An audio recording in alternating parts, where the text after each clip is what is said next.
E eu queria saber de vocês se está tudo certo, alguma dúvida.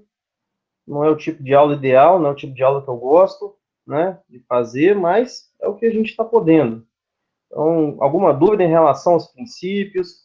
Eu sei que até agora nós estamos em aulas extremamente vagas, né? Vocês devem estar se perguntando ainda o que é o direito do trabalho, porque a gente ainda não entrou nas regras. Nós já falamos da evolução legislativa, né, que é histórico, falamos das fontes e dos princípios principais. A partir de agora, na verdade, que nós vamos entrar efetivamente nas regras. Então, a princípio, até a aula 2, realmente as pessoas ficam meio ainda, né, voando um pouquinho sem saber para onde está ventando, porque essa parte realmente é muito teórica. Nós vamos começar a entrar na parte prática mesmo a partir de agora. Vocês tiveram alguma dúvida? Tem alguma coisa que vocês queiram perguntar em relação aos últimos dois vídeos? Podemos passar já. Todo mundo está com o roteiro 3 aberto aí. Valeu, Amanda. Todos com o roteiro aberto aí, o 3, então? Podemos dar início às regras, né? Eu falei para vocês, todo o ramo do direito autônomo, ele é estudado porque ele tem fontes próprias, princípios próprios e regras próprias. Nós já falamos das fontes, já falamos dos princípios, agora nós vamos para as regras. Beleza, obrigado aí pelo feedback. Vamos lá. Roteirinho 3. Agora nós temos que saber o que é uma relação de trabalho. E saber qual é o objeto do nosso estudo, né? O que nós vamos estudar a partir de agora, nesse semestre e no próximo? Galera, o direito do trabalho, ele envolve realmente relação de trabalho. Só que ele não estuda todas as relações de trabalho. Para isso, eu tenho que dizer para vocês o que é uma relação de trabalho, tá? E fazer a diferenciação. Eu sei que muitos de vocês não sabem que é diferente, mas fazer a diferenciação de uma relação de trabalho para uma relação de emprego, tá? Porque o nosso objeto de estudo é a relação de emprego, tá? Não é qualquer relação de trabalho. Daí eu já posso até adiantar para vocês que a relação de trabalho é um gênero, de que a relação de emprego vai ser espécie, ok? Espécie é um tipo de relação de trabalho. Tá? Nem toda relação de trabalho é emprego, mas todo emprego, com certeza, é uma relação de trabalho. Beleza?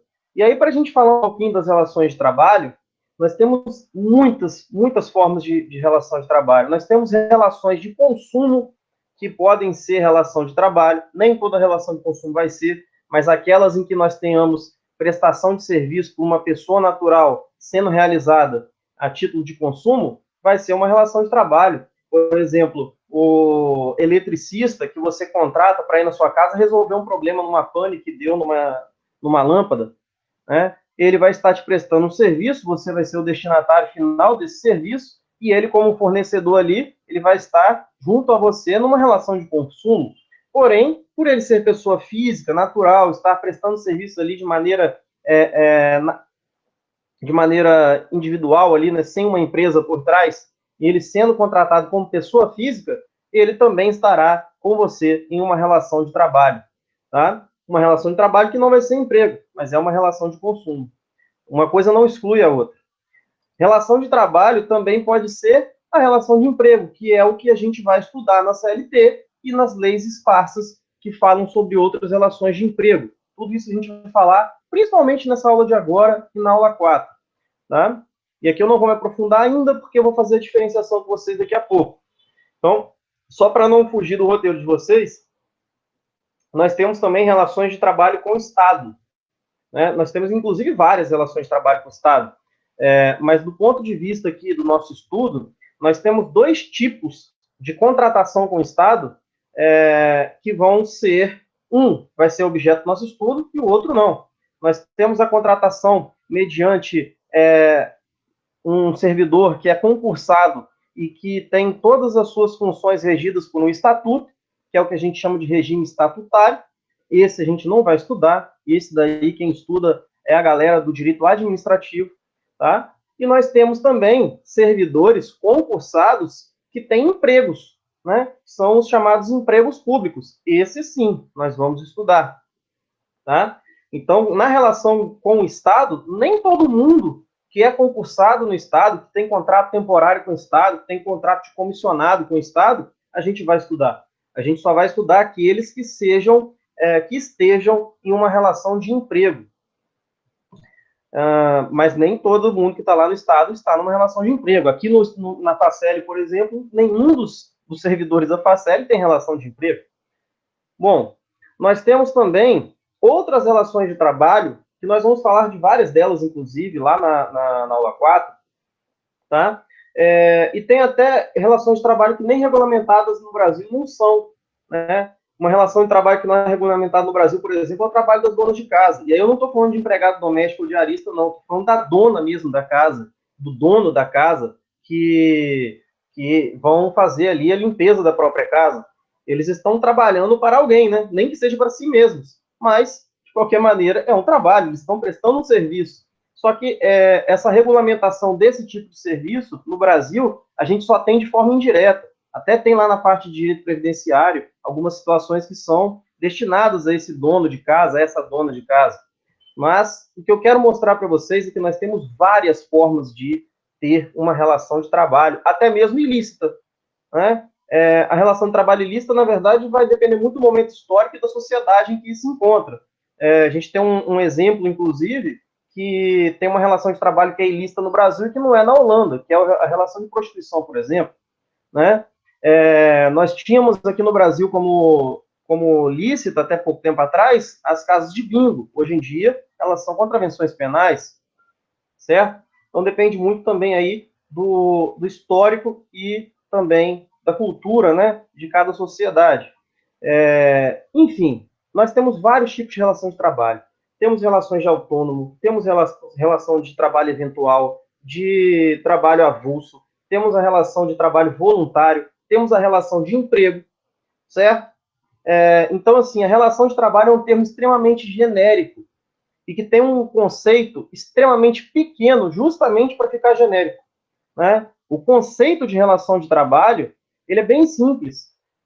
Consiste em relação de trabalho qualquer tipo de prestação de serviço que seja feito por uma pessoa física. É isso que é relação de trabalho. Se vocês quiserem anotar, nem precisa, porque eu já coloquei no roteiro de vocês, mas é basicamente isso que é uma relação de trabalho.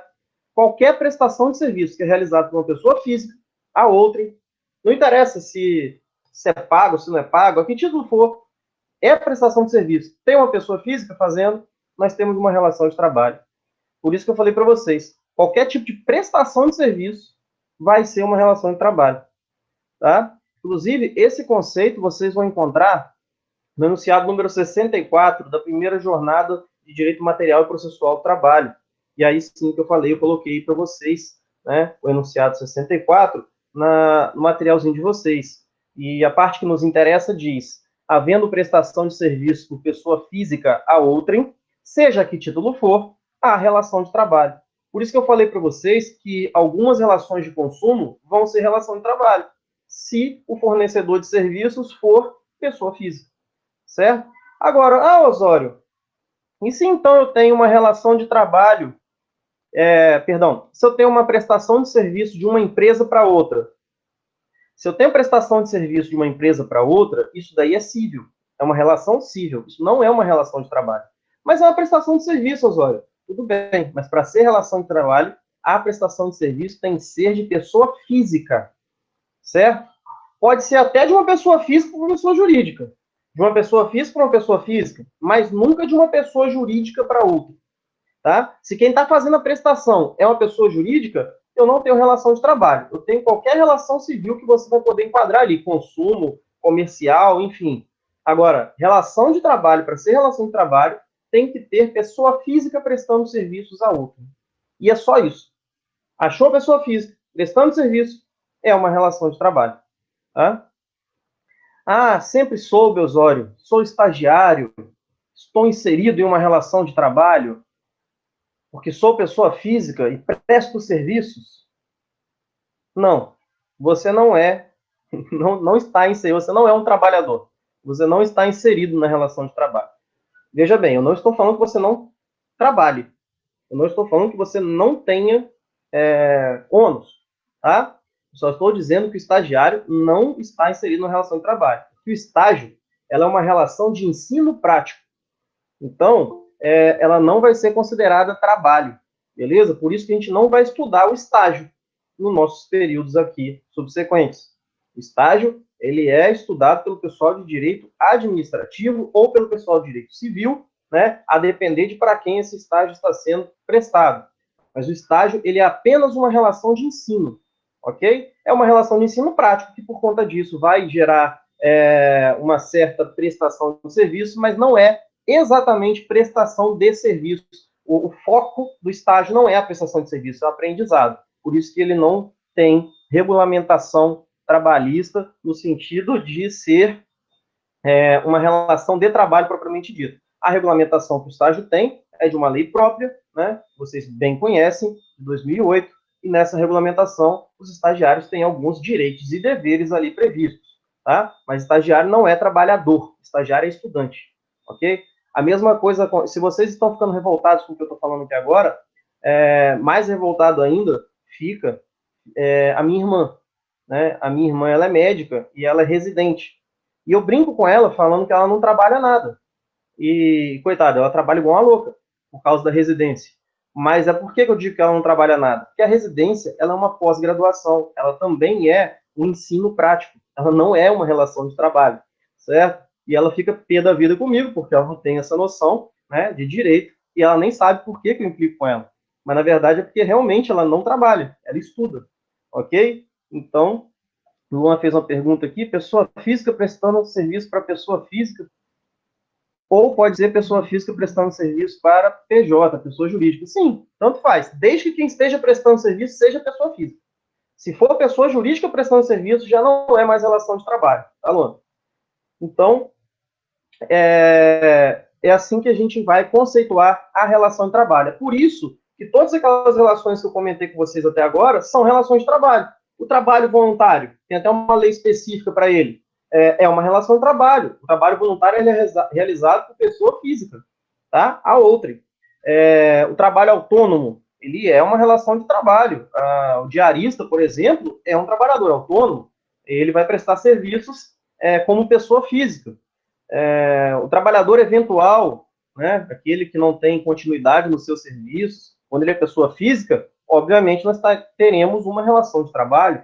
Por isso que eu disse para vocês que a relação de trabalho é um gênero muito amplo. Qualquer prestação de serviço, pessoa física já vai caracterizar uma relação de trabalho. Beleza? Tá bom, Osório. Mas então, afinal de contas, o que seria a relação de emprego, né? Que é a relação de emprego que nós vamos estudar a partir de agora. É ela que está na CLT. Bom, para a gente saber o que é uma relação de emprego, pessoal, a gente tem que se socorrer lá na CLT nos artigos 2º e 3º. O artigo 2º da CLT, ele vai falar para a gente quem é o empregador. E o artigo 3º vai falar para a gente quem é o empregado. Tá? Então, prestem atenção na redação dos artigos 2º e 3º. O artigo 2º diz, considera-se empregador a empresa, individual ou coletiva, que assumindo os riscos da atividade econômica, admite, assalaria e dirige a prestação pessoal de serviço. Certo? Esse é o empregador. E o empregado? Artigo 3º, considera-se empregado toda pessoa física que prestar serviços de natureza não eventual a empregador, sob a dependência deste e mediante salário. Galera, prestem atenção. Esse artigo 3º, sozinho, ele já identifica para a gente o que é o emprego. Vejam que ele já começa dizendo que o empregado é pessoa física, porque, como nós sabemos, se a relação de emprego é uma espécie, ela tem que seguir a regra do gênero, né? Tem que ser uma pessoa física prestando serviço. Mas, além disso, além desse critério de pessoa física, né, de pessoalidade, o artigo 3º traz para a gente mais 3 requisitos, juntos com esse de pessoalidade, para que uma relação de emprego esteja caracterizada. Então, prestem atenção no que eu vou dizer agora. Uma relação de trabalho, para ser relação de emprego, ela tem que contar necessariamente, com 4 requisitos ao mesmo tempo. Beleza? Alguns livros vão falar 5, e eu já vou explicar para vocês por que, na verdade, vai dar no mesmo, são 4. Tá? Esses 4 requisitos, na ordem da CLT, fica difícil de gravar, né? Porque é chato. Pessoalidade, Só para vocês pegarem as palavras, as letras iniciais, né? Pessoalidade, subordinação, habitualidade e onerosidade. Essa daqui é a ordem que está ali na CLT. Fica chato pra caramba, você não consegue gravar isso. Então, para facilitar a vida de vocês, eu criei na minha cabeça um anagramazinho que, de repente, a depender do gosto de vocês, pode ser tanto chopp quanto shop, né? Vai depender se você prefere aí fazer compras ou tomar uma. Então, prestem atenção. Shop ou chopp seria S de subordinação, certo? H de habitualidade,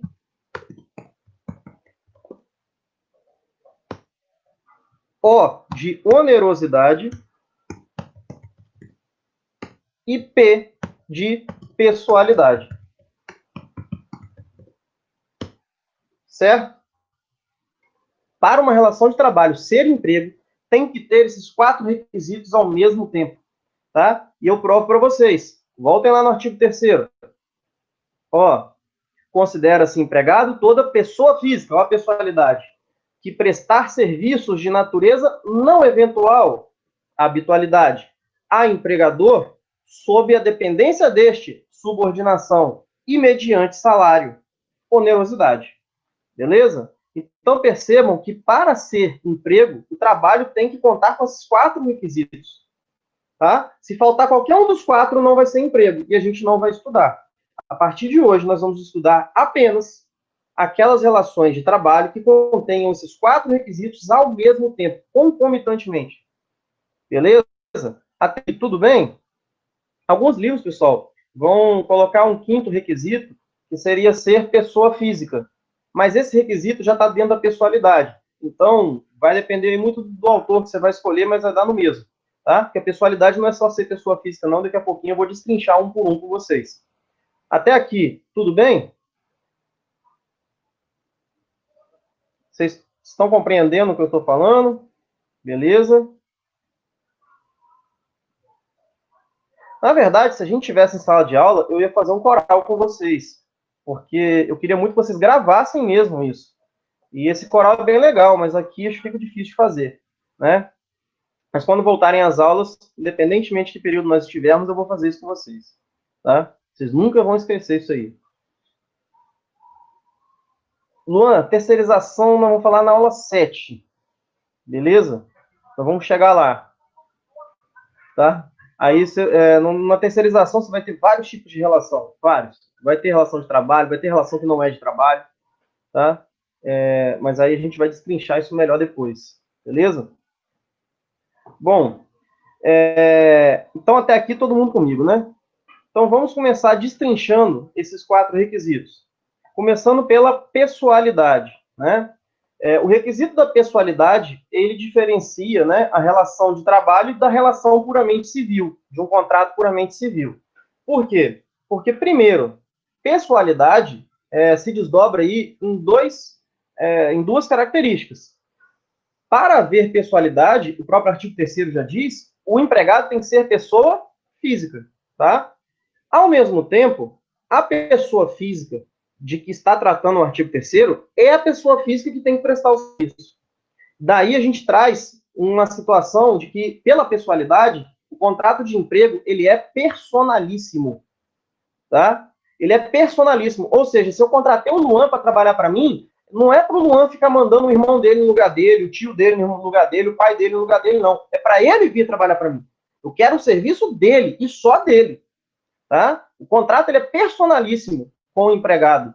O empregado contratado é ele e somente ele que vai prestar o serviço.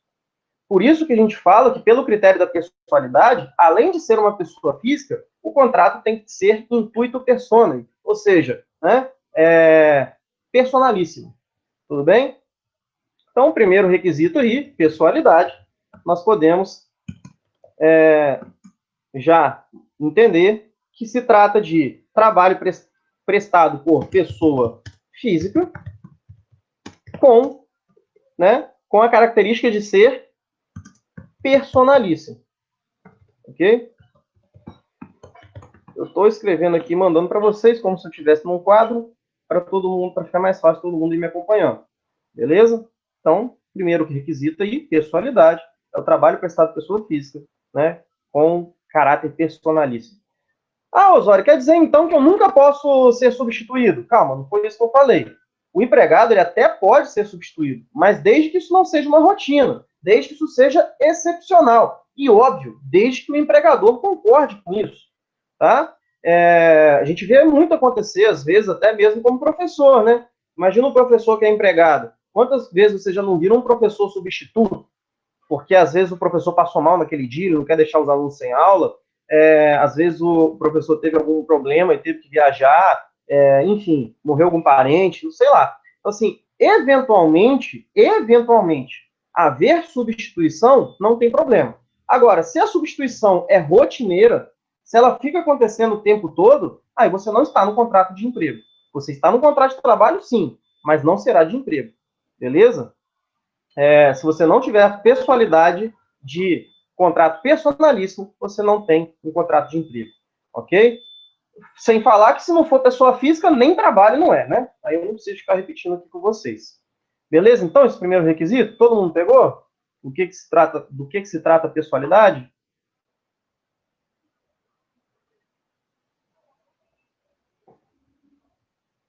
Ok? Beleza.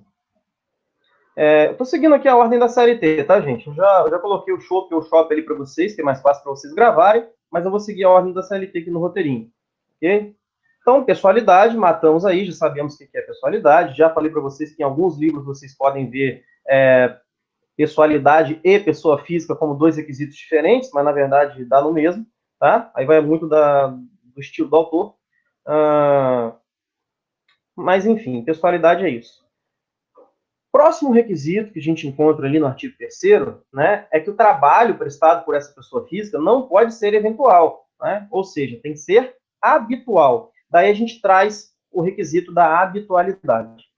Mas aí, se eu perguntar para vocês, falem para mim, o que é um trabalho prestado de forma habitual? O que é habitual? Se eu te pergunto o que é habitual, aquele aluno mais sem vergonha, aquele aluno mais sacana, vai me responder o quê? Responda como aquele cara que quer me sacanear. Vai lá. O que é habitual?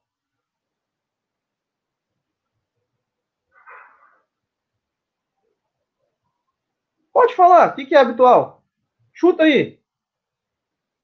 Na brincadeira. Vai lá. Não, Luan. Você está tentando responder. Eu quero aquela resposta sacana. Estilo Chaves. Vamos lá. Não, a Isabela também está sendo boazinha. O aluno sacana responderia assim: habitual é o que não é eventual. Concorda comigo? E, na verdade, o aluno sacana está certo. Porque a habitualidade que a gente está estudando é exatamente isso, é o que não é eventual. E daí, para a gente saber o que não é eventual, a doutrina traz para a gente 4 teorias. Né? Vocês já estavam com saudade disso? No direito tudo tem teoria, né? 4 teorias do que é o eventual. Porque se a gente souber o que é o eventual, é só a gente fazer o contrário, que a gente vai saber o que é o habitual. Tudo bem? Daí, eu vou falar essas 4 teorias com vocês e vou explicar cada uma delas. Mas já adianto a vocês, antes de começar a falar das teorias, que nenhuma delas resolve o nosso problema de interpretação. Na verdade, essas 4 teorias só ajudam.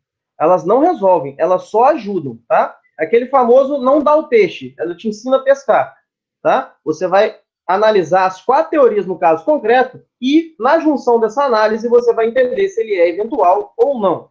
Então, vamos começar aqui pela teoria do evento, dos certos eventos. Teoria dos certos eventos. Essa é a primeira teoria para dizer para a gente quem é o trabalhador eventual. E por essa teoria, eu vou fazer com vocês um apelo aqui, que vocês já devem estar preocupados com isso, e fiquem mesmo, porque já tem que tomar conta disso logo. Travou aí? Eu ainda não comecei a falar de certos eventos, não. Hein? Jorge, voltou? Parece que só foi com o Jorge. Voltou aí, Jorge? Voltou. Show de bola. Então, olha só, vocês já devem estar preocupados com isso, fiquem mesmo, já tem que ficar esperto com isso, que é a formatura de vocês, não é isso? Já vão aí olhando e tal, até porque quanto antes vocês comecem a pagar, mais leve vai ficar no final das contas para vocês pagarem o restante. E aí vocês provavelmente já devem ter até comissão de formatura, tô certo? Provavelmente sim. E aí a comissão de formatura, né? Nem rolou meio advogado, né? Porque pandemia não tem como. Mas tá certo, mas vai ter, vão ter outras oportunidades, né? Isso aí, vamos lá então. Então vocês devem ter comissão de formatura. E na comissão de formatura, vocês já vão analisando, né? Os buffets, quem vocês vão contratar e tudo mais. Aqui em Ares, vocês não sei, eu não sei a realidade de vocês, para ser sincero, mas eu vou falar da minha época, que não está tão longe assim da de vocês, que quando eu formei em Vitória, né? E aí, quando eu me formei, na época, vários amigos meus de faculdade estavam se formando também. Então, eu tive a oportunidade de ir a várias formaturas, compareci em várias formaturas. E cada formatura em algum lugar diferente, com convidados, muitos convidados em umas, menos convidados em outras, isso é muito comum. E aí, lá em Vitória, na época, na minha época pelo menos, você fazia formatura basicamente em 3 lugares. Se a sua formatura fosse uma turma muito, muito pequenininha, você fazia no Centro de Convenções de Vitória, porque cabia pouca gente, mas era bem legal, bem confortável. Se a turma fosse maior, você fazia no Centro de Convenções de Vila Velha, que era maior, era mais, tinha mais espaço e tudo mais. Agora, se a sua turma fosse gigante, como costumam ser as do direito, da medicina, né? Aí você fazia no Centro de Convenções lá na Serra, né? O interessante é que normalmente as empresas contratadas eram as mesmas. E aí você imagina que você é dono dessa empresa de formatura e você tem que, todo ano, você tem que ter um número de garçons, por exemplo, para encarar um local que cabem, sei lá, agora eu vou chutar, tá? Que cabem 3.000 pessoas. Ao mesmo tempo, você tem que ter um número de garçons que vai também arcar com um local que caibam 1.500 pessoas e um outro local que caibam apenas 1.000 pessoas. Quer dizer, e a maioria das turmas que te contrata não é exatamente, não é toda turma que tem muita gente. Então você, pensando com cabeça de empresário, a primeira coisa que você pensa é o seguinte: não é barato ter empregado. Então, se eu ficar tendo empregado sempre para 3.000 pessoas, né, muita gente vai ficar à toa quando eu tiver numa formatura, por exemplo, de 1.000 pessoas. Então, o ideal é eu ter 1.000 pessoas fixas, e quando eu for para esse centro de convenção que preciso de mais gente, aí eu contrato mais garçons apenas para aqueles eventos, né? Porque eu sempre tenho um número de garçons certo para quando for no menor cerimonial. Agora, se por acaso eu for contratado para um cerimonial maior, aí eu contrato garçons apenas para aqueles eventos. Esse é um exemplo que exemplifica muito bem a teoria dos certos eventos, porque a gente pode prestar atenção numa coisa com esse exemplo que eu falei. Aquele empregado que já é da empresa e fica ali sempre, em todos os eventos, esse cara, provavelmente, ele é habitual. Agora, aquele garçom que de vez em quando aparece, né, que só aparece nas formaturas maiores, que não está sempre em todos os eventos da empresa, ele só aparece em certos eventos, esse camarada é o eventual. Beleza? Então, muito provavelmente, o empregado que você vê em todos os eventos da empresa vai ser, o empregado não, desculpa, o trabalhador, né, que você vê em todos os eventos da empresa, vai ser provavelmente habitual. Aquele que você não vê em todos os eventos da empresa, apenas em alguns eventos, em alguns momentos, esse camarada provavelmente vai ser o eventual. Beleza? Percebam que eu estou dando foco na palavra provavelmente, porque não quer dizer que aquele que apareça em certos eventos necessariamente será ou não vai ser eventual. Tá? Como eu disse para vocês, as teorias não resolvem, elas ajudam a resolver. Tudo bem?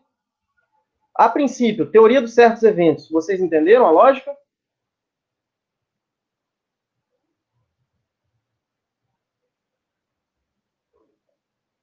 Daniel, valeu. Tranquilo, galera, pegou. Show de bola. A segunda teoria que a doutrina costuma lançar para a gente, né, para identificar quem é o trabalhador eventual, é a teoria da descontinuidade.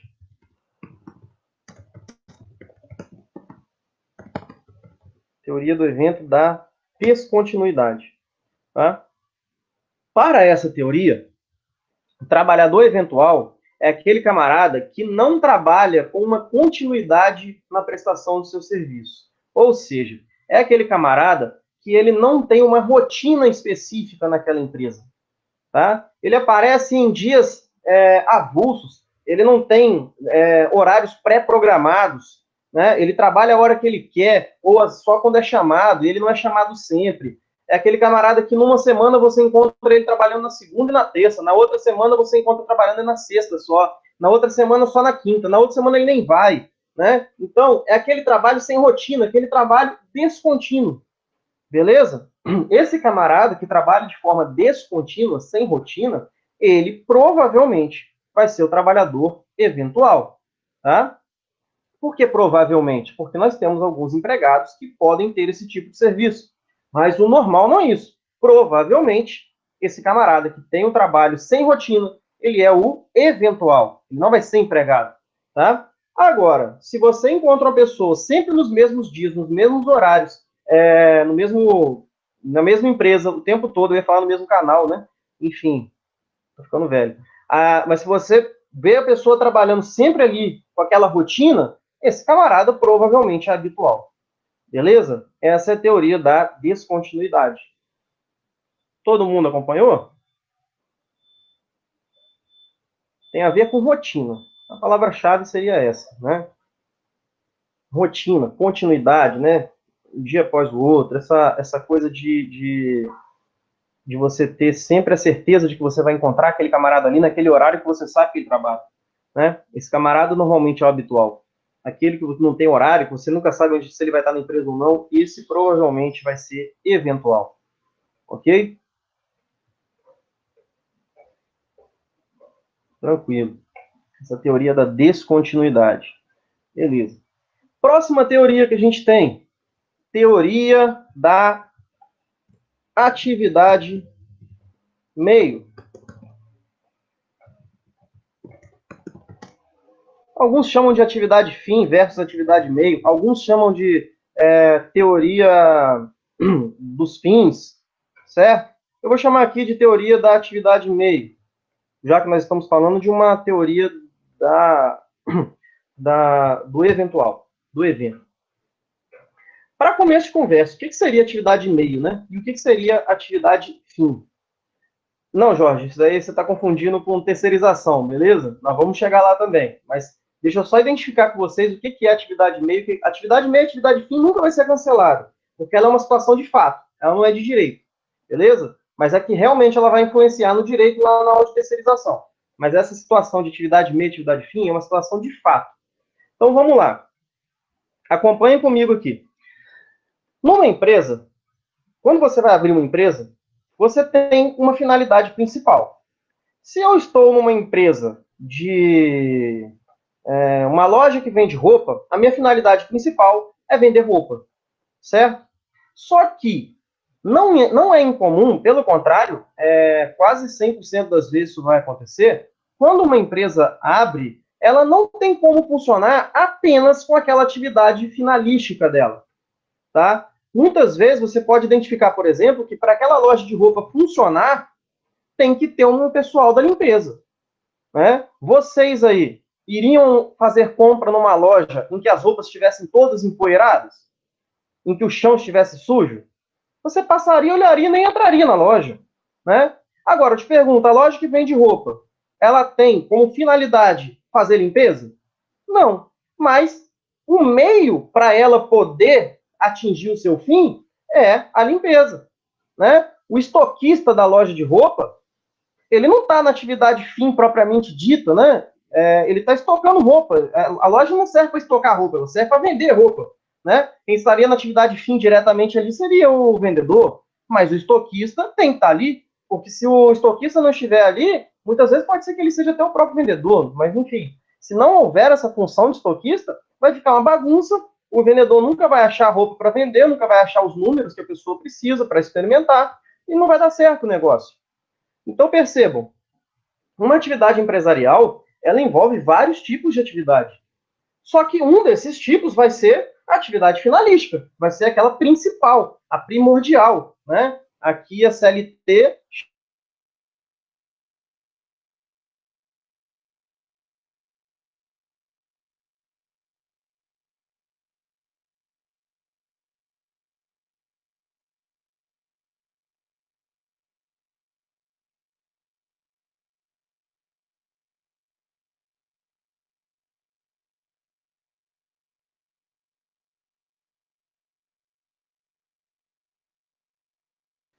Qual sindicato vai...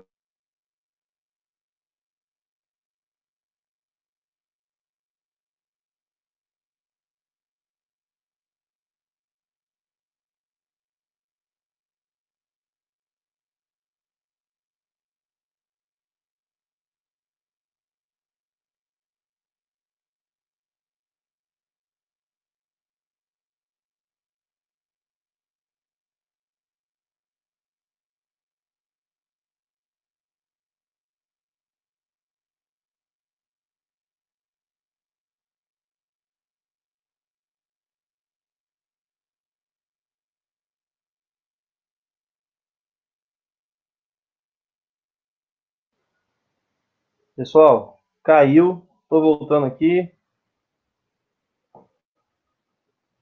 Estão me ouvindo?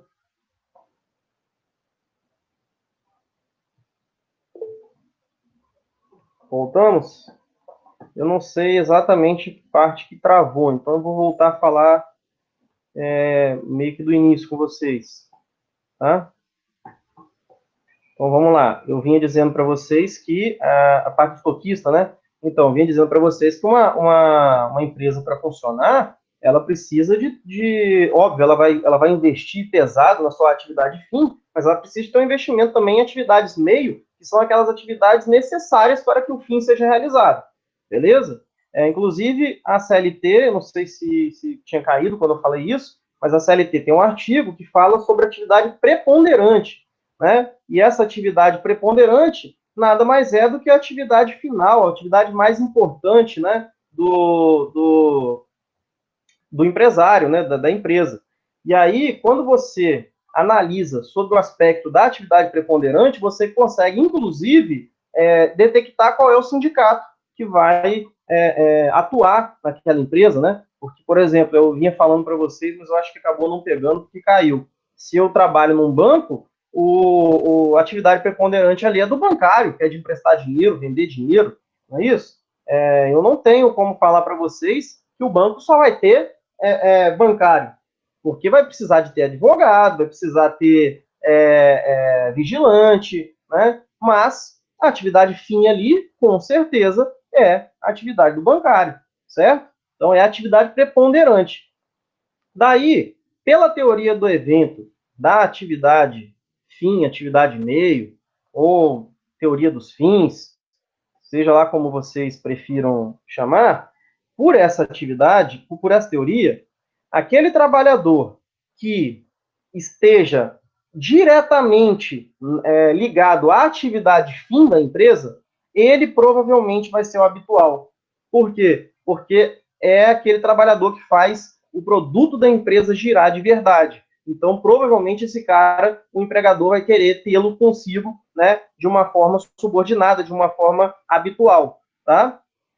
Agora, o camarada que fica na atividade meio, provavelmente esse não vai ser habitual, beleza? Então, para a teoria da atividade fim, para a teoria da atividade meio, nós temos que o trabalhador que está na atividade fim provavelmente vai ser o habitual. Aquele que está na atividade meio provavelmente não o será. Por isso que quando você chega, por exemplo, na loja de roupa e vê uma pessoa limpando, fazendo a faxina, você não tem como chegar diretamente assim, esse cara é empregado dessa loja.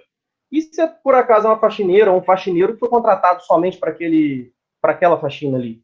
Né? Pode ser. Inclusive, a tendência é que seja. Que uma loja de roupa não precisa ter um empregado para fazer limpeza. Ok? Não necessariamente. Então, até porque limpeza não é sua atividade fim. Agora, se você vê um vendedor da loja de roupa, você fala, opa, esse cara aí provavelmente é habitual, porque você já pensou uma loja de roupa que não tem vendedor?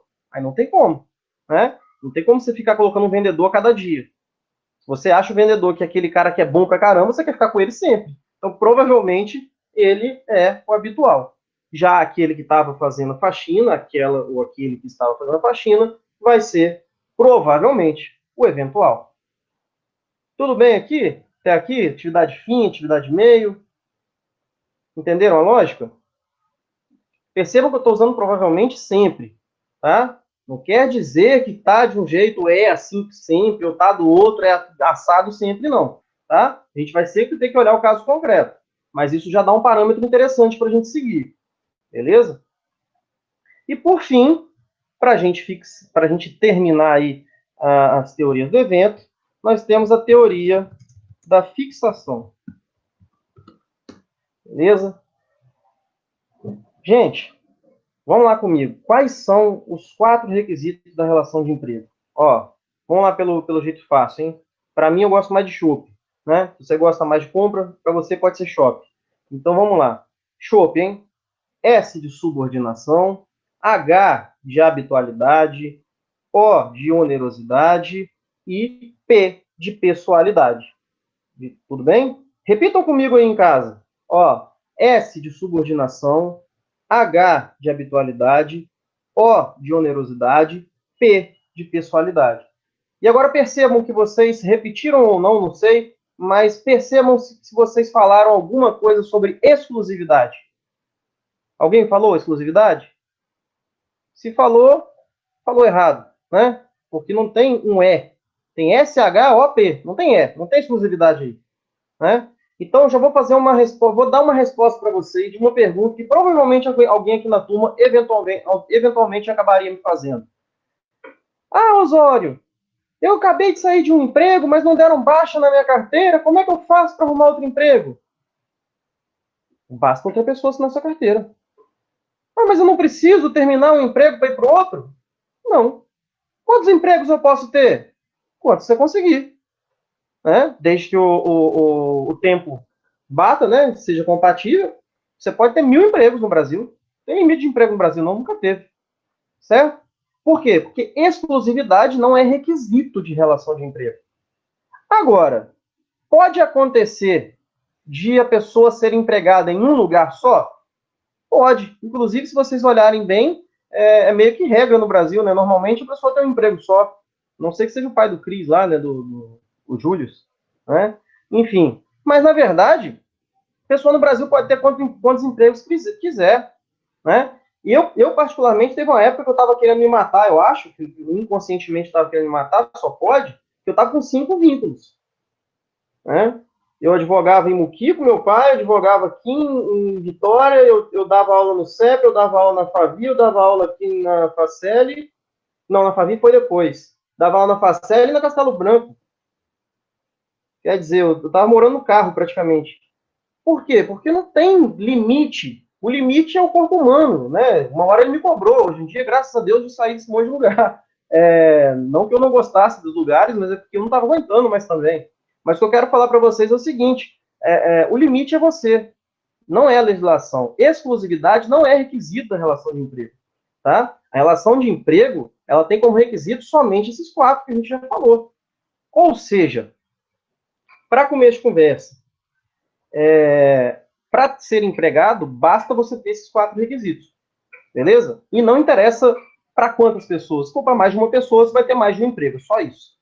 Agora, normalmente, se você olhar no Brasil inteiro, normalmente as pessoas têm um emprego só, tá?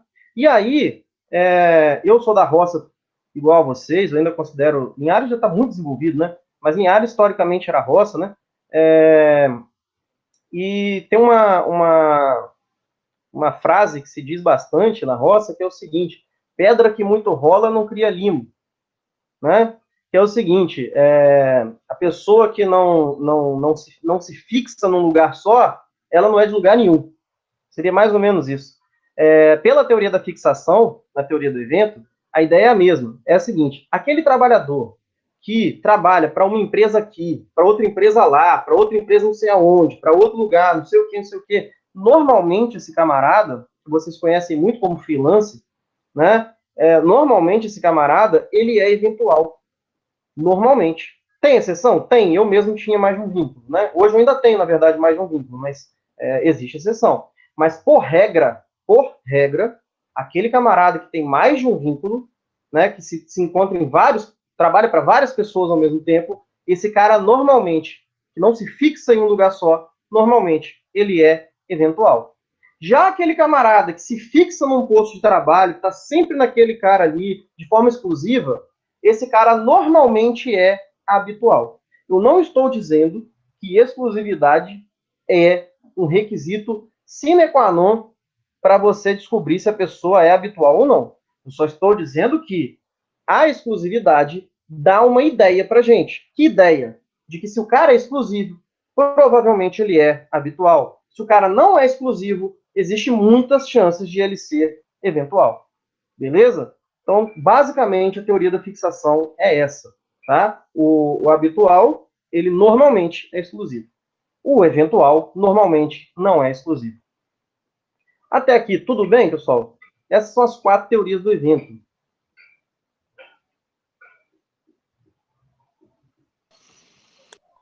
Beleza? Deixa eu dar um exemplo prático para vocês, só para vocês terem uma ideia agora, porque eu falei normalmente demais, né? Mas olhem só esse caso. E esse caso é real. Tá? Como é um processo que já extinguiu, já está arquivado, não tem problema comentar com vocês, até porque eu não vou comentar o nome de ninguém.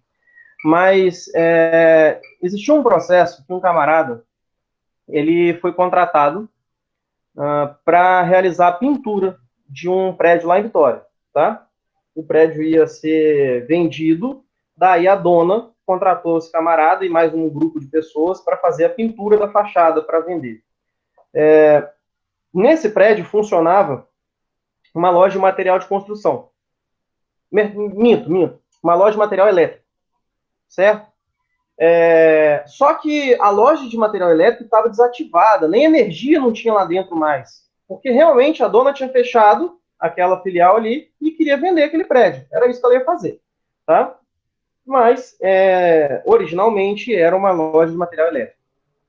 Bom, esse camarada foi fazer a pintura desse prédio, ele foi contratado, ele trabalharia 15 dias e depois não trabalharia mais, ok?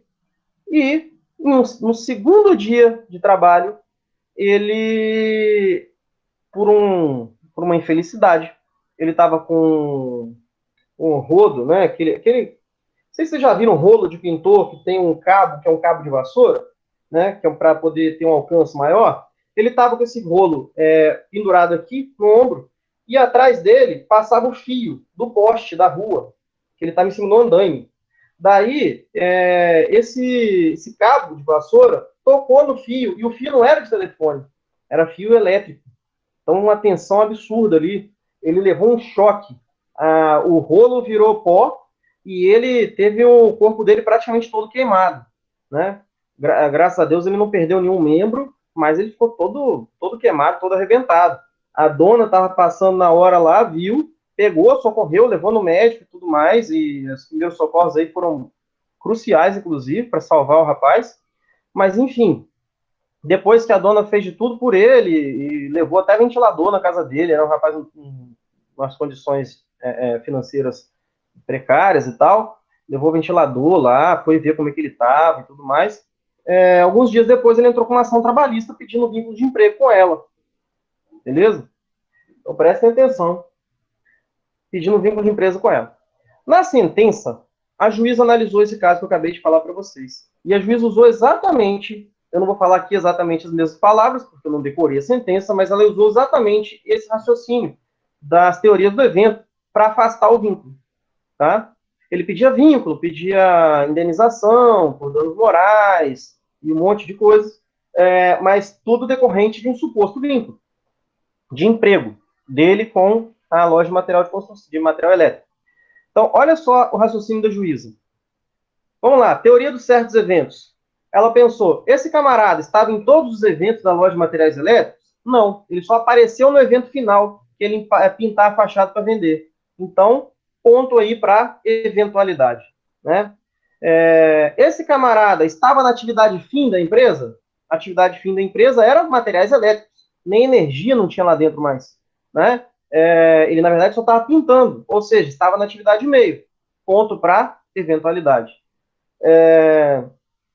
Vamos lá, mais o quê? Esse camarada ia trabalhar de forma contínua? Dá até para você dizer que sim, né? Porque ele ia trabalhar 15 dias seguidos. Ponto para habitualidade, né? E aí, por fim, ela se perguntou: esse camarada tinha exclusividade? Ele estava ali fixo somente naquela empresa? Não, né? Esse camarada fazia pintura em vários lugares. Esse camarada, se não me engano, era de Aracruz, era conhecido por fazer pinturas em vários lugares, foi provado, inclusive, por testemunha. E ele só estava ali para aquele momento, depois ele ia provavelmente buscar trabalho em outros locais. Daí ele não tinha fixação. Ou seja, a juíza analisou as 4 teorias do evento e percebeu que por 3-1 aqui, nesse caso concreto, era bem mais interessante, bem mais palpável você dizer que esse camarada era eventual, né? E foi o que ela fez. E na sentença ela julgou que esse camarada era um trabalhador eventual e julgou totalmente improcedentes todos os pedidos desse trabalhador. Beleza? Então, só para vocês terem uma ideia de como que na prática você vai fazer essa ilação, né, essa interpretação, olhando o caso concreto e analisando as teorias do evento para saber se é eventual ou não. Tá? E, gente, só uma coisa, não quer dizer que foi só por causa que era 3 requisitos a 1, não, tá?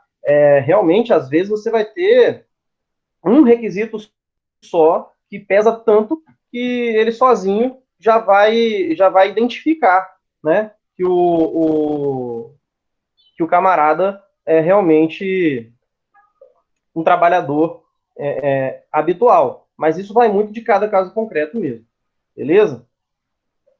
Entenderam como é que funciona essa situação aí na prática? Esse exemplo deu para dar uma esclarecida? Tranquilo? Beleza. Isso é caso real, tá? Não inventei, nem aumentei, nem diminui nada. Foi isso mesmo que aconteceu. Beleza, então vou considerar aqui então que o nosso requisito da habitualidade está encerrado. Beleza. Então vamos lá. Próximo requisito: subordinação. Galera, esse requisito da subordinação, ele é um pouco curioso. Por quê? Porque nós temos várias formas de subordinar alguém, né? Nós temos, por exemplo, a subordinação que se dá de maneira econômica, né? Nós temos subordinação financeira. Nós temos subordinação que se dá de maneira técnica, né? Uma pessoa sabe mais do que a outra acaba tendo que obedecer por causa de um conhecimento técnico maior, né? Em relação ao outro trabalhador. E nós temos também uma subordinação chamada jurídica. No direito do trabalho, a subordinação que é encontrada aí no artigo 3º, na parte que ele fala sobre a dependência do empregador, né? O empregado trabalha sob a dependência do empregador. Que dependência seria essa, né? No direito do trabalho. E aqui eu já quero adiantar para vocês que a subordinação trabalhista ela não é financeira nem técnica, ela é jurídica, certo? Só para vocês entenderem um pouco da situação. Vocês já tiveram aula com o professor Juan? Conhecem o professor Juan? Bebê do Mal? Todo mundo conhece? Começaram agora? Meus... Estudem! Juan é casca grossa, né? Apelidado carinhosamente de Bebê do Mal, não foi por mim, pelos alunos, tá? Poderoso chefinho, grande Juan. Juan é um amigo meu pessoal, tá? Amo de paixão Juan, família dele, as menininhas dele, coisa mais linda do mundo. E o Juan é um cara que, graças a Deus, né, além de ser um cara muito rico de saúde, ele também é muito rico de dinheiro, tá? Mesmo, é rico. Eu falo mesmo, falo com ele, eu falo com ele direto isso. Vocês já perceberam que ele é o Apple Boy da Facel, né? Já repararam isso? O cara anda com mochila da Apple, relógio da Apple, celular da Apple, computador da Apple, é tudo da Apple, né?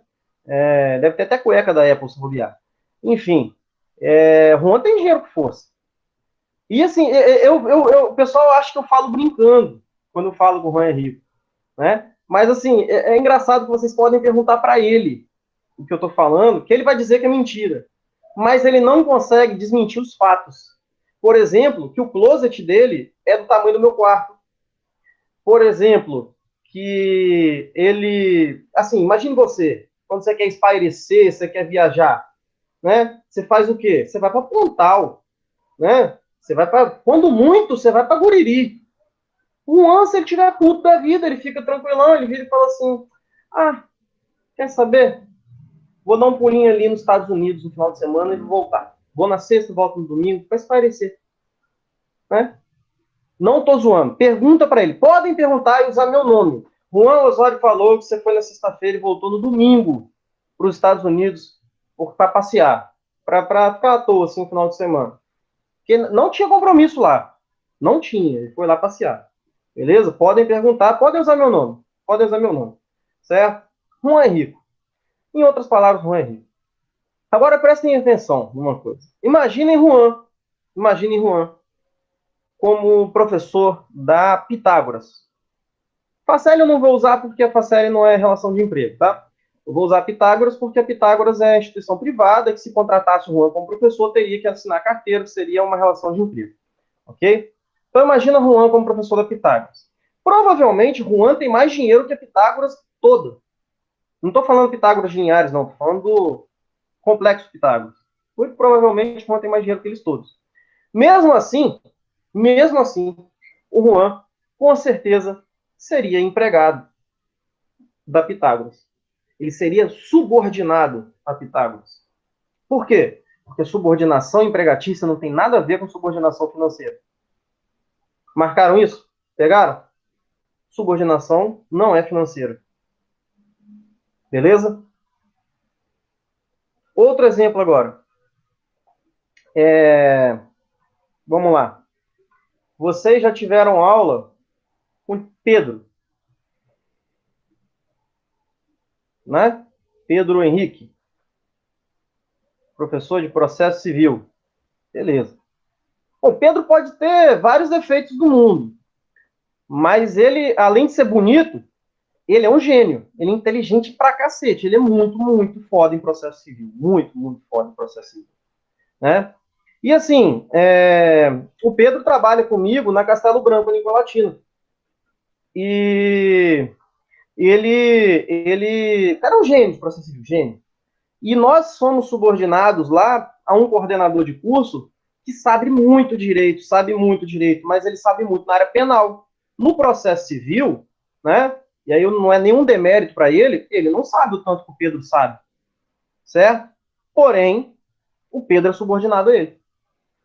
O que mostra para gente que a subordinação também não tem nada a ver com técnica. Conseguiram compreender, por meio desses dois exemplos, que subordinação não tem nada a ver com técnica, nada a ver com financeiro? Estão me acompanhando o raciocínio? Beleza? Beleza. Então, só nos resta dizer que a subordinação trabalhista é uma subordinação jurídica. E, de fato, é. Beleza? Então, dito isso, a gente já pode passar para o próximo requisito. Subordinação jurídica, vocês já entenderam, né? Ou não? Lógico que não, né? Estou brincando com vocês, calma. O que seria uma subordinação jurídica? Subordinação jurídica, pessoal, ela está ligada a... Bom, ela está ligada aí a basicamente três elementos que a gente vai encontrar no artigo 2º da CLT. Tá? Na verdade, prestem bem atenção numa coisa. O artigo 2º ele diz para a gente que o empregador é a empresa, né? E que o empregador ele vai dirigir a prestação pessoal de serviço. Vocês perceberam no ponto final aí? Ele admite, assalaria e dirige a prestação pessoal de serviço, né? E essa direção, esse poder de direção é que está ligado àquela ideia de dependência do artigo 3º. É isso que é a subordinação jurídica. A subordinação jurídica, na verdade, ela tem uma ideia de hierarquia. Ela não tem ideia simplesmente de técnica ou de finanças. Ela tem ideia de hierarquia, tá? A subordinação, inclusive, você pode analisar a subordinação tanto pelo... E aí eu vou deixar vocês metidos agora, tá? Porque, pô, aluno da FACEP tem que ficar metido mesmo. Aluno, quem estiver vendo aí da Castelo Branco também vai aprender desse jeito, tem que ficar metido também. Por quê? Porque você, quando perguntarem para vocês o que é subordinação a partir de agora, você não vai responder. Porque seria muito fácil responder. Você vai responder perguntando para a pessoa. Você quer saber sobre o ponto de vista dos alemães ou sobre o ponto de vista dos franceses e italianos? Assim que você vai responder, porque agora não vamos ficar, né, não vamos ficar metidos, vamos crescer agora, né? Porque a subordinação, ela está ligada a duas esferas aí, dois fatores importantíssimos estudados por essas doutrinas. Os alemães, eles focam muito na ideia da hierarquia, como eu acabei de falar para vocês. Já os italianos e os franceses, eles focam muito nessa ideia aí de que o empregador é a empresa, né? E aí, façam um esforço aí, eu sei que não deve ser tão difícil para vocês, que vocês estão em casa, mas abram o artigo 966 do Código Civil.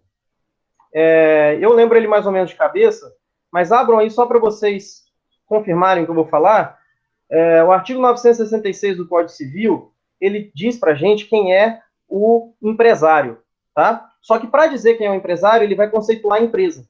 Ele fala assim, o empresário é aquele que exerce profissionalmente empresa. Só que ele não fala empresa, ele já dá o conceito de empresa. E ele vai dizer, o empresário é aquele que exerce profissionalmente atividade econômica organizada para a produção ou circulação de bens e serviços. Não é isso que está lá no artigo 966? Confiram aí para mim, se é mais ou menos isso, né? Então, percebam que atividade econômica organizada para produção ou circulação de bens e serviços é o conceito de empresa. Ou seja, vocês muitas vezes fazem a confusão na cabeça de vocês, achando que pessoa jurídica e empresa é a mesma coisa. E não é. Não vou ficar aprofundando demais aqui, que vocês vão ter aula de direito empresarial. Mas a empresa, ela é esse complexo, essa atividade organizada. Tudo dentro dessa atividade organizada é empresa. Empresa não é só o estabelecimento, empresa não são só os sócios, empresa não é o contrato social somente, empresa não é o maquinário, empresa não são os clientes, é tudo isso junto. E no meio desse complexo nós temos os lactobacilos vivos ali que trabalham com pessoalidade, habitualidade, subordinação e onerosidade, que são os empregados, né?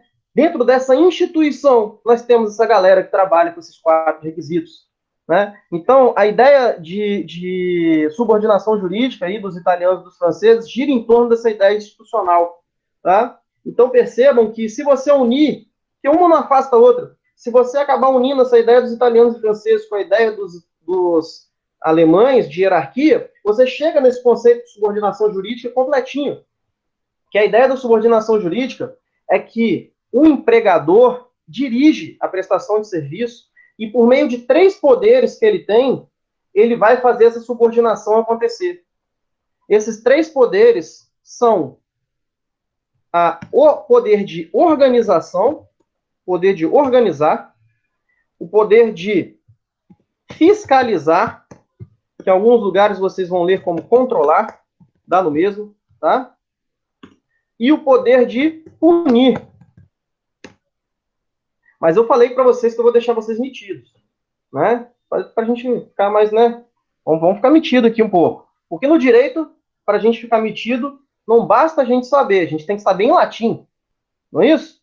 Então percebam, a ideia de organizar, fiscalizar, controlar, está dentro do direito do empregador, chamado ius variandi. Beleza? Também chamado aí em português, para quem não quiser ficar muito metido, de poder diretivo. Beleza? Já a parte do punir, aí chega a ser até engraçado, mas eu juro que é verdade, eu não estou zoando, parte aí do direito do empregador do ius Uniend, é isso mesmo, não é zoeira, Uniend, tá? Também chamado aí de poder disciplinar. Em outras palavras, a subordinação jurídica, ela é essa soma do poder diretivo com o poder disciplinar. Ou, para a gente ficar mais, né, na crista da onda aí, a gente fala aí que é a junção do ius variandi com o ius puniendi do empregador. Tá? Cabe ao empregador a ideia de organizar, fiscalizar e punir o empregado. Beleza? Dessa forma, ele vai dirigir a prestação de serviço.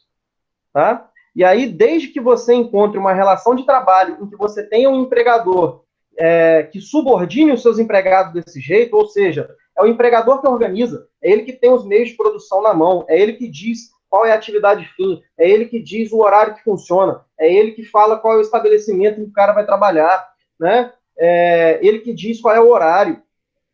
Ele é o cara que fiscaliza para ver se isso tudo está acontecendo. E se não estiver acontecendo, ele pune. Se você tiver essa relação, você tem uma relação de subordinação jurídica, certo? Seja por conta da hierarquia, seja por conta dessa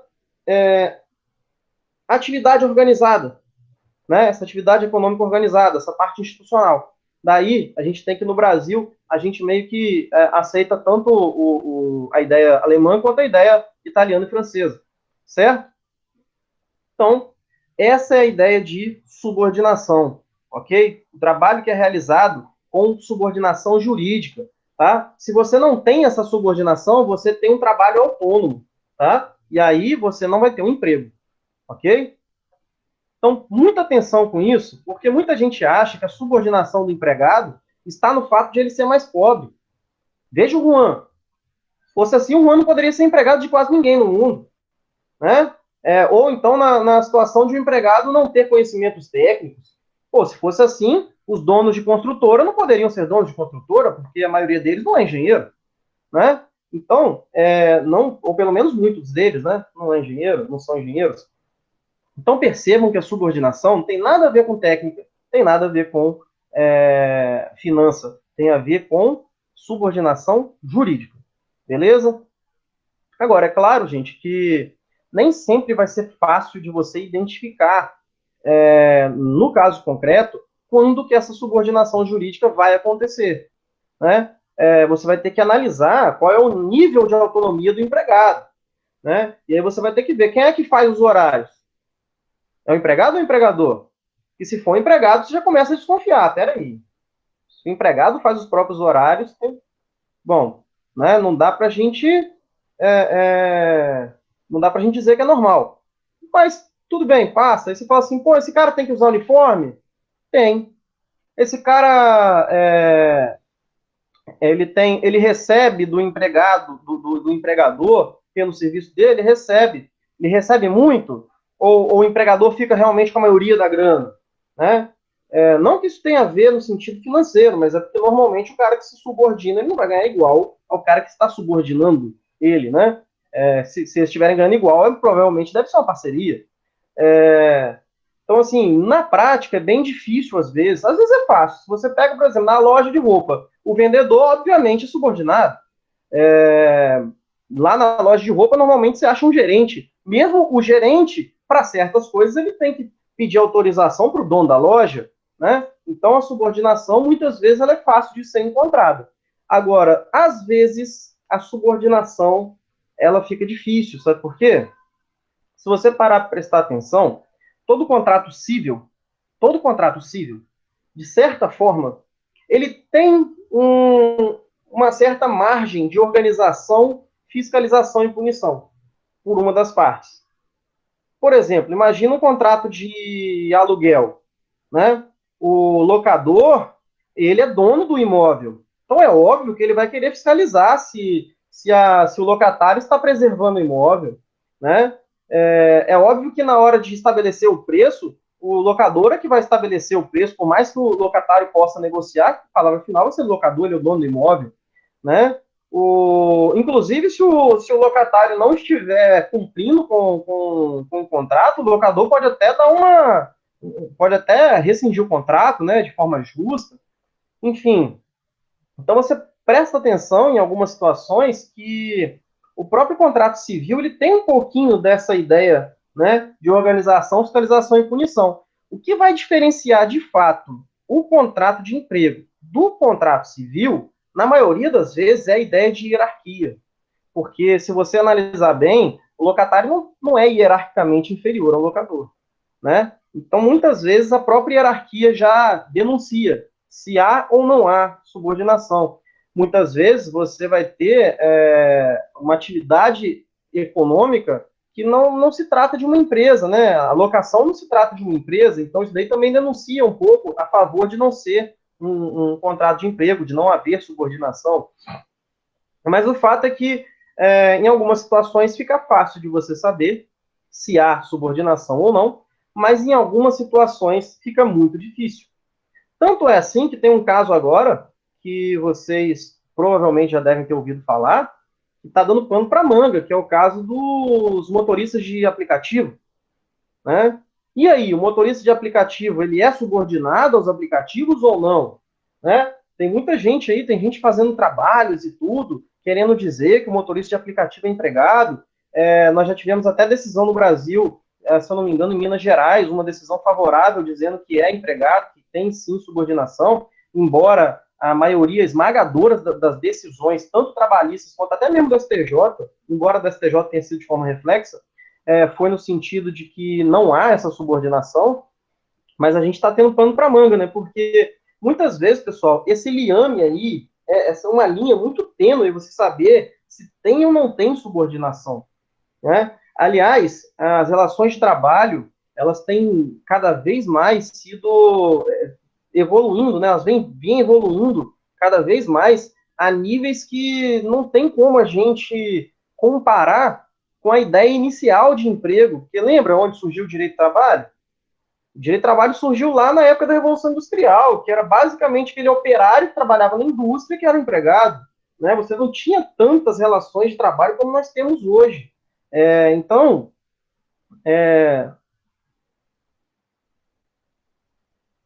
direito de recusa do empregado, eu confesso que eu não entendi sua pergunta, Jorge. Pode reformular aí, por favor? Que contexto que você está falando? Recusa de quê?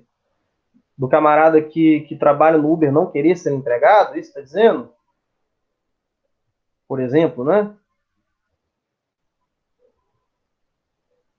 Enfim, reformula aí, não alcancei sua dúvida, não. Mas enquanto o Jorge reformula ali, só completando, né, as relações de trabalho, elas têm evoluído ao longo do tempo, e aquela clássica ideia de subordinação, que é essa que eu acabei de falar com vocês, ela nem sempre vai resolver as questões que vêm sendo trazidas para a gente. Daí, alguns países, como a Espanha, a Itália, a própria Alemanha, elas começaram a desenvolver um conceito, inclusive com criação de lei para isso, de um trabalho coordenado. Um trabalho que não é subordinado, é um trabalho coordenado, também chamado de parasubordinado. Tá? É o fenômeno da parasubordinação, que vem trazendo discussões no mundo inteiro.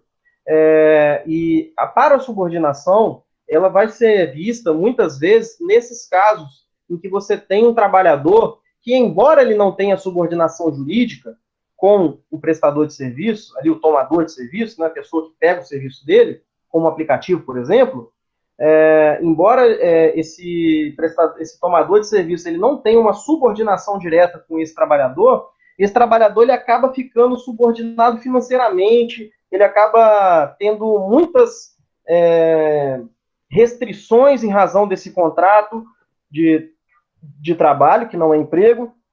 Daí, e como você tem muita ordem, o aplicativo ele te dá muita ordem. Olha, você tem que pegar o sujeito, se você não pegar o sujeito, você toma multa. Né? Como você tem esse monte de situações aí, vocês já devem ter andado de aplicativo, sabem do que eu estou falando, por mais que não sejam ordens diretas, por mais que não seja a subordinação clássica, você não tem também uma autonomia total desse trabalhador, né?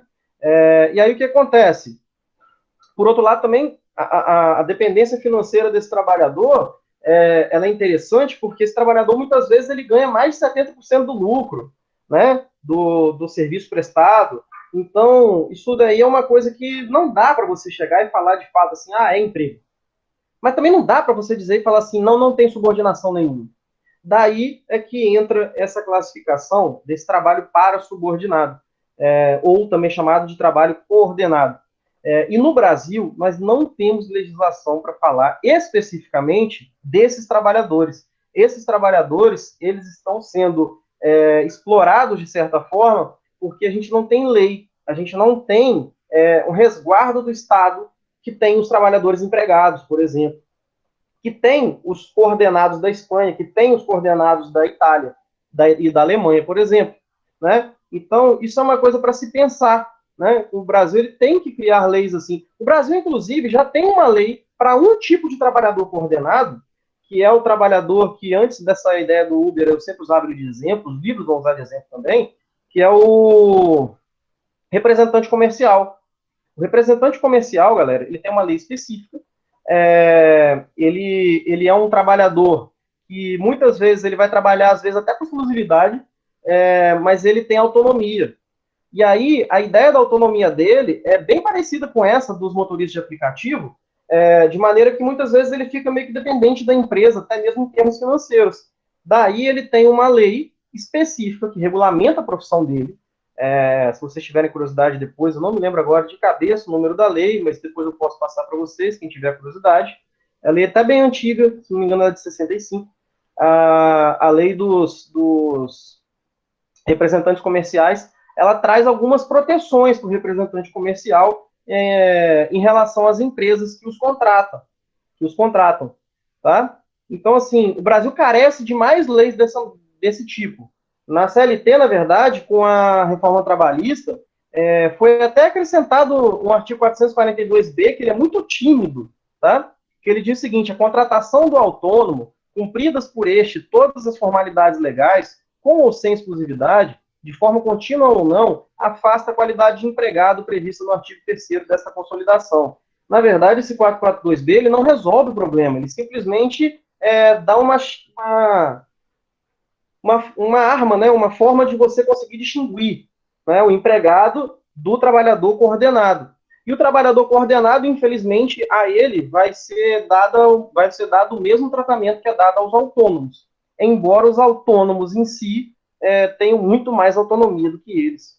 Né? Então, assim, é uma lacuna legislativa que a gente tem no Brasil, uma falha, vamos dizer assim, causada por essa evolução das relações de trabalho, que o Brasil ainda não soube, ou não quis, né, resolver, não quis ainda tapar, né, essa lacuna. O fato é que algumas profissões a gente até tem no salão de beleza, por exemplo, tem alguns requisitos para o sujeito ser contratado no salão de beleza sem que haja relação de emprego, de forma autônoma, por mais que não seja um autônomo propriamente dito, ele também vai ter essa relação de coordenação. E aí o 442B ele traz para a gente que se tudo for seguido conforme a lei, aí não vai haver... peraí só um minutinho, desculpa, esqueci de tirar o som do celular. Não vai haver a relação de emprego, o vínculo empregatício. Beleza? Então, deixa eu responder o Jorge aqui. O empregado tem direito de recusar algumas coisas, sem ser insubordinado. Então, Jorge, é o que eu falei, né? Não é uma subordinação propriamente dita, o aplicativo não manda nele e tal, né? Você tem algumas situações em que ele tem voz ativa. Então, nesses casos, você vê que isso daí já afasta esse camarada de um empregado. O empregado normalmente não tem voz ativa. O empregado é aquele famoso manda quem pode e obedece quem tem juízo. Entendeu? Então não dá para você dizer, assim, por mais que eu respeite quem entenda que sim, mas na minha opinião não dá para você dizer que esse cara é subordinado juridicamente ao aplicativo. A não ser que o aplicativo tenha mudado muitas regras aí, né? Se você me mostrar várias regras aí de ordem direta e tudo mais, posso até concordar. Mas, a princípio, eu não concordo, não. Acho que realmente não tem vínculo de emprego.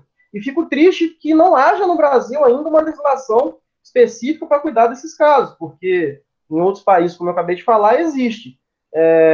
E é uma situação bem complicada. Tem até uma aluna hoje fazendo monografia comigo, cujo tema é esse dos motoristas de aplicativo. Eu até pedi a ela para dar uma olhadinha na lei espanhola, para ela ter um pouco mais de compreensão dessa situação. Beleza? Enfim, galera, o fato é que no Brasil hoje a gente só tem realmente essa dualidade, né? Na legislação brasileira, vamos dizer assim, nós temos a dualidade. Ou é subordinado, ou é autônomo. Por mais que essa pessoa ordenado exista, né? No Brasil, ela não tem legislação específica para ela, salvo algumas exceções, como eu acabei de citar, e a gente vai identificar o empregado da seguinte maneira: se no caso concreto, a ideia de hierarquia, a ideia de organização, de fiscalização e punição estiver intrinsecamente ligada a essa questão de hierarquia, instituição, nós vamos trazer uma interpretação de que é relação de emprego. Se, por outro lado, você vê, no caso concreto, uma autonomia muito grande desse trabalhador, aí você diz que ele não tem subordinação. Basicamente, hoje no Brasil, é a única coisa que dá para fazer, porque a legislação não nos permite ir muito mais longe do que isso. Ok? Todo mundo compreendeu essa ideia da subordinação, do trabalhador coordenado, para subordinado, que são sinônimos, né? Coordenação e para subordinação são sinônimos. Vocês entenderam a ideia? Beleza?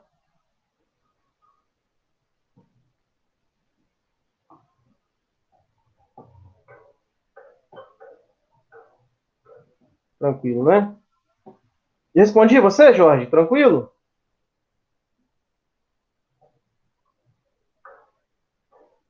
Ah, não, com certeza. Eu não estou aqui querendo ser dono da verdade, não, tá, Jorge? Porque, como eu falei para você, tem até o Tribunal de Minas, se eu não me engano, divulgou que é empregado, tá? E talvez, é o que eu falei, né? Como eu não tô acompanhando de perto quais são as imposições dos aplicativos, né? De vez em quando eu pego um Uber em algum lugar, eu sempre costumo perguntar justamente por ser curioso com isso.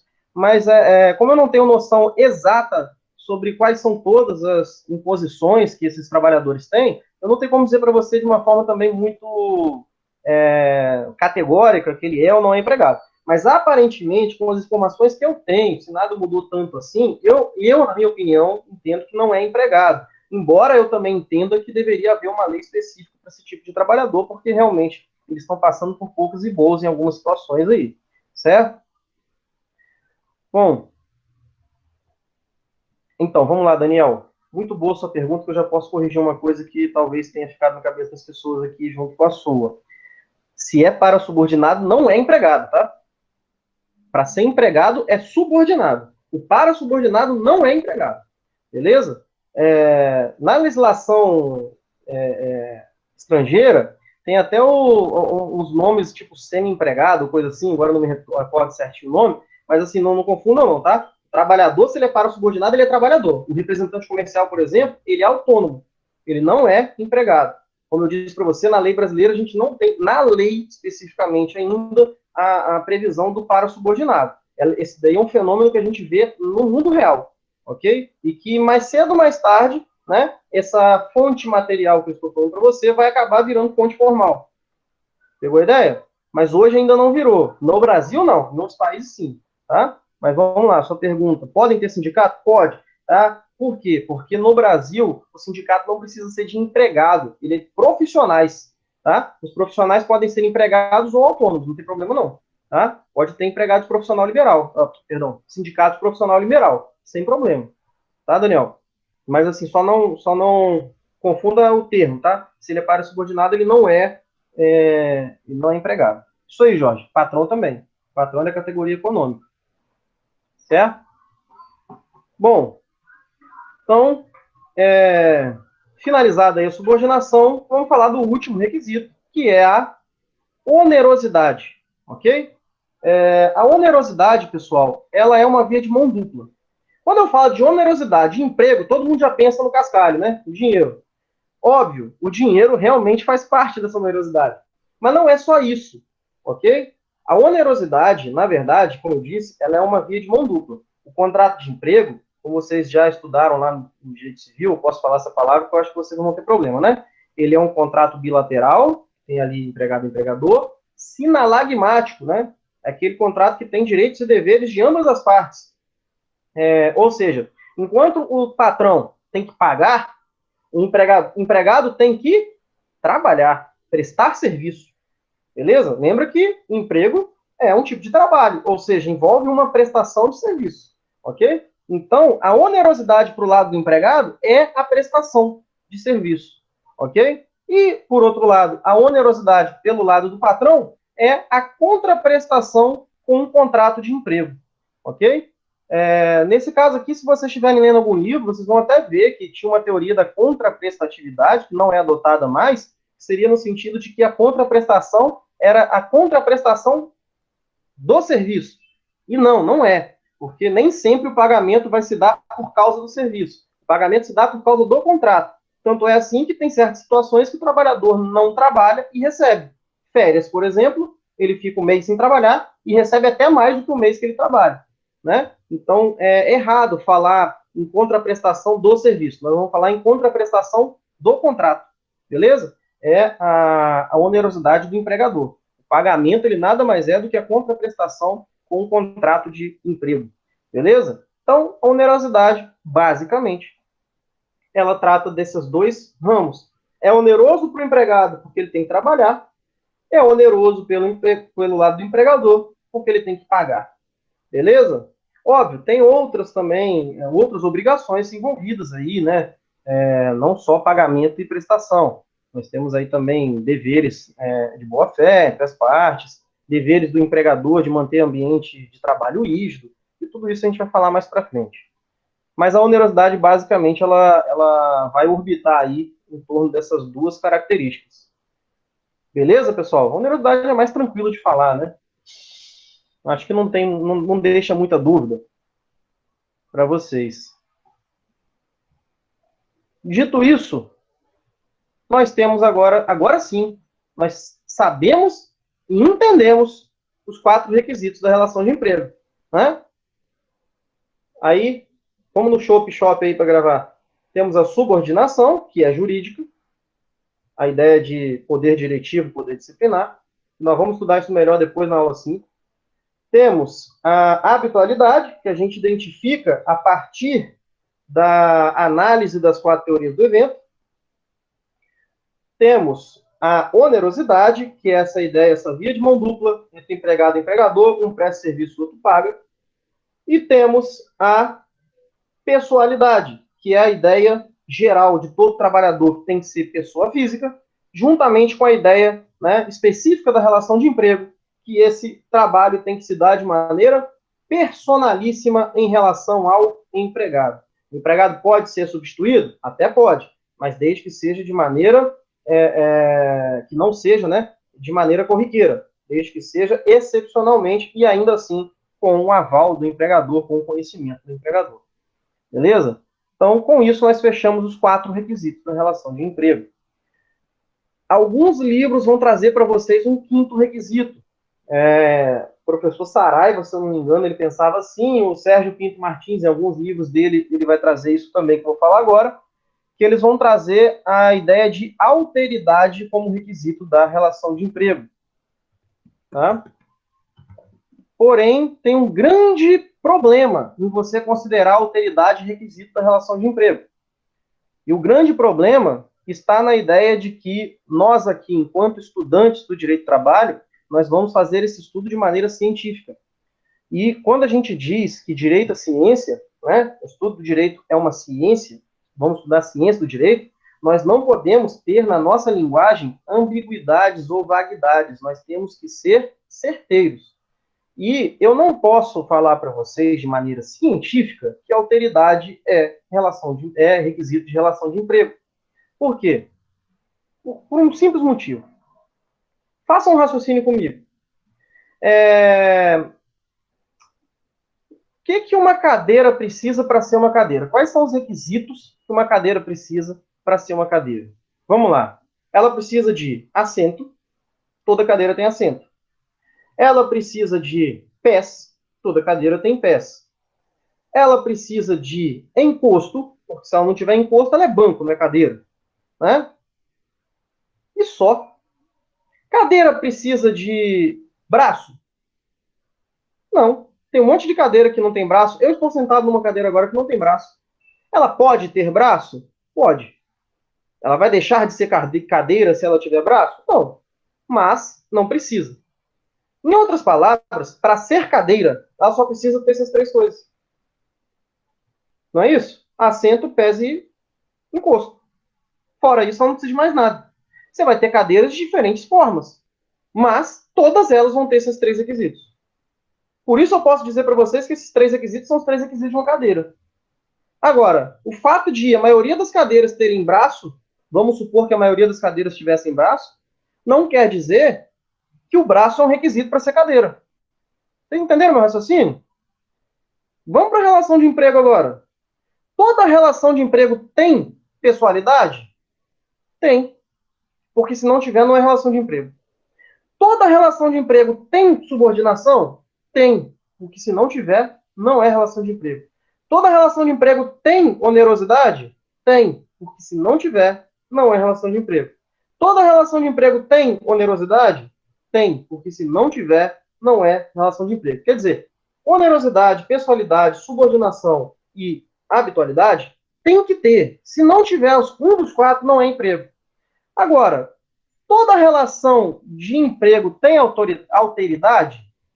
Eu já respondo para vocês e já vou dizer para vocês o que é alteridade. Na verdade, pessoal, na maioria das vezes, sim. Na maioria das vezes, sim. A alteridade está no artigo 2º da CLT. Vamos lá. O artigo 2º diz para a gente, está aí no material de vocês, considera-se empregador a empresa, individual ou coletiva, que, assumindo os riscos da atividade econômica, para aí, assumindo os riscos da atividade econômica. Isso é alteridade, tá? Alteridade. A alteridade trabalhista é isso, é a assunção dos riscos da atividade que vai ser feita pelo empregador. Significa dizer o seguinte, se a empresa que você criou a partir do nada ficar milionária, o salário do empregado vai ser o mesmo. E o empresário vai ficar milionário. Agora, se a empresa quebrar, o salário do empregado vai ser o mesmo. E o empresário? Ele vai quebrar. Quer dizer, o empresário, ele assume todos os riscos da atividade. Todos. Tanto o risco de dar bom, quanto o risco de dar ruim. O empregado não assume esses riscos. Tá? O empregado é subordinado, ele não tem voz própria, voz ativa. Gente, bota uma coisa na cabeça de vocês. E se for, exatamente, se não pagar, vai para falência, na falência vai ter que pagar, né, na medida do possível. Então, bota uma coisa na cabeça de vocês. Empregado não faz algo porque quer. Empregado faz porque deixam ou porque mandam. Se o cara faz algo porque quer, é porque ele não é empregado. Beleza? Então, a alteridade tem tudo a ver com isso, porque o empregador, ele assume todos os riscos do negócio. Por isso que o empregado trabalha igual um louco, e quem tem o maior lucro é o empregador, porque quem assume o risco todo de dar errado também é o empregador, não é o empregado. Né? Então, por exemplo, quando você tem uma crise econômica muito forte e a empresa tem que fechar, vocês acham que as indenizações trabalhistas não têm que ser pagas, não? Lógico que tem. E quem vai pagar? O empregador, ele que se vire. Ele assume os riscos, certo? Então, veja, a alteridade, ela vai estar em todo contrato de emprego. Só que, às vezes, ela não está lá. Às vezes, ela vai ser mitigada. Às vezes, o empregado vai acabar assumindo um pouquinho os riscos do contrato. E essas vezes estão todas na CLT, ou em leis esparsas. Posso dar um exemplo para vocês. Na CLT, o artigo 469, parágrafo 2º, diz que se a filial da empresa fechar, o empregado é obrigado a aceitar a transferência. Então, se você trabalha numa filial aqui em Linhares, a filial da empresa fechou, e a empresa só funciona agora no Amazonas. Ou você vai para o Amazonas, ou pede demissão. E se você pede demissão, você vai ter um monte de direito a menos para receber. Ou seja, você tem alguma coisa com isso? Por ter fechado a filial? Às vezes fechou a filial porque o administrador fez merda. Mas você vai ter que aguentar. Né? Você é empregado. Isso não é alteridade, né? Alteridade é a assunção dos riscos do negócio pelo empregador. Quer dizer, a própria CLT excepciona casos em que não vai ter alteridade. Logo, é a mesma coisa da cadeira com braço. Se eu falo para vocês que todas as minhas cadeiras têm braço, mas que de vez em quando eu tiro o braço delas, o fato de eu tirar o braço vai fazer com que elas deixem de ser cadeira? Aí vocês vão responder o que para mim? Não. Então é a mesma coisa. Todo contrato de emprego tem alteridade, mas às vezes não tem. Isso faz com que ele não seja contrato de emprego? Não, não faz. Então alteridade não é requisito da relação de emprego. Porque se eu falar para vocês que todo contrato de emprego tem subordinação, mas alguns eu tirei a subordinação, significa que não é mais emprego. Certo? Por quê? Porque a subordinação, sim, é um requisito. Tá? Pessoalidade, sim, é um requisito. Habitualidade, sim, é um requisito. Onerosidade, sim, é um requisito. Alteridade, não. Alteridade é uma característica que vai estar presente quase sempre, mas nem sempre. Então não pode ser requisito. Certo? Então, essa é a crítica que normalmente se faz a quem traz alteridade como requisito da relação de emprego. Tá? Mas, saibam, a alteridade é uma característica muito importante da relação de emprego que estará 99% das vezes no visível e presente no contrato de emprego. Beleza? Então, todo mundo entendeu o que é alteridade? A alteridade é a assunção dos riscos da atividade econômica pelo empregador. É o princípio da alteridade. Alguns chamam de princípio da alteridade. Ok? Beleza? Gente, eu não sei porquê, mas tô com uma coceira no nariz com essa. Toda vez que eu vou dar aula, não sei se vocês já repararam nos vídeos, toda vez que eu vou dar aula, me dá coceira no nariz. Não sei por que isso. Mas tá tudo certo, tá? Enfim. Todo mundo entendeu aqui os requisitos da relação de emprego, então. Falamos já, inclusive, da parasubordinação, da alteridade, né? Seguindo o roteirinho de vocês aí, para a gente finalizar, falta falar da natureza jurídica. E aqui, pessoal, eu vou fazer o seguinte. Eu vou encerrar a aula por aqui, porque o que eu precisava mesmo falar com vocês ao vivo era isso.